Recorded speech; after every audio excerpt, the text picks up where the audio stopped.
39वां अध्याय गुण निधि की कुबेर पद प्राप्ति।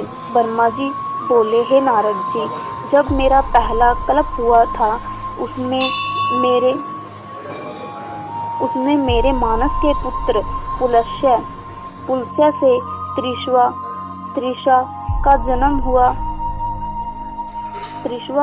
हुआ, जिससे एक वैश्रवण नामक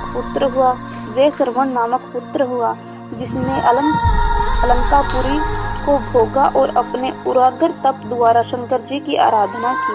उस समय मेघवाहन कल्प आरंभ हुआ था। तब अकालपुरी अधीश्वर के उग्र तप को देखकर शंकर जी प्रकट हुए और उसे अपना साक्षात दर्शन दिया।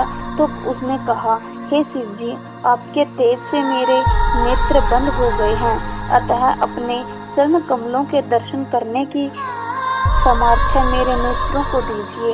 आपको नमस्कार है।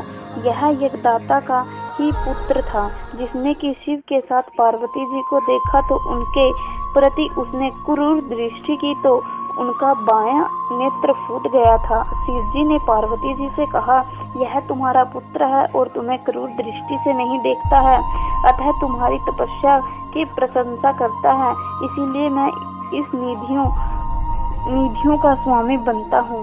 ऐसा कहकर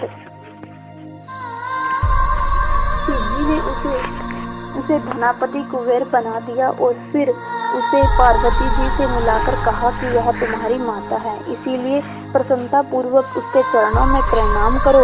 तत्पश्चात शिव जी ने उमा से कहा, हे देवस तत्सनी, इस अपने अंगराज पुत्र पर प्रसन्न हो, इसे आशीर्वाद प्रदान करो। तब जगदम्बा पार्वती जी प्रसन्न होते हुए उस यज्ञदत्त के पुत्र गुणनिधि से बोली, हे वत्स, तुम्हारी शिव ने सदैव निर्मल भक्ति होवे, परंतु तुमने अपने बाएं नेत्र से तिरछा होकर मेरी ओर देखा है, तो इससे तुम्हारा बायां नेत्र तो अवश्य ही नष्ट रहेगा।